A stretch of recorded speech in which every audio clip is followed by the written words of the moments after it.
এটা হলো আধা গড়া মোটর, এটা হলো 1 গড়া মোটর। এটা হলো রানিং তার, তারপরে এটা আমরা এটা রানিং তার, এটা হলো স্টারিং তার। এটা আমরা কানেকশন দিয়ে তারপরে কি এটা হলো আমরা কি এটা হলো রানিং তার, এটা হলো স্টারিং তার। এখন এটা ফিনিশিং দেওয়ার পরে তারপরে আমরা কি মোটরের মধ্যে ঢোকানো হয়।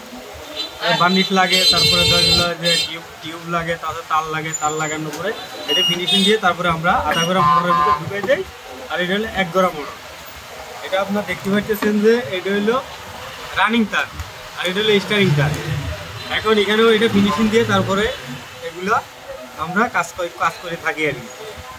আর আপনারা দেখতে পাচ্ছেন যে এটা হলো মানে এখানে 4 কয়েল ঢুকাইছি, 4 কয়েল আর 1 কয়েল ঢুকাবো। এটা হলো আমাদের মোল্লায় এগুলো বানছে ইনশাল্লাহ। ওনার হাতের কাজ অনেক সুন্দর, আমরা এগুলো সুন্দরভাবে বুঝে পাইছি। এগুলো আমরা সুন্দরভাবে এখন পরিশুদ্ধ করব। আমরা এগুলো এখন সুন্দরভাবে মেন্ডিং করব। মেন্ডিং করে ইনশাল্লাহ এগুলো আমরা বান্ডেজ দিব। বান্ডেজ দিয়ে এগুলো আমরা হিট দিয়ে নিয়ে এগুলো সম্পূর্ণভাবে শুকাবো। তারপর এগুলো কমপ্লিট প্রসেসিং হওয়ার পর এগুলো আমরা কোরের ভিতরে ঢুকাবো।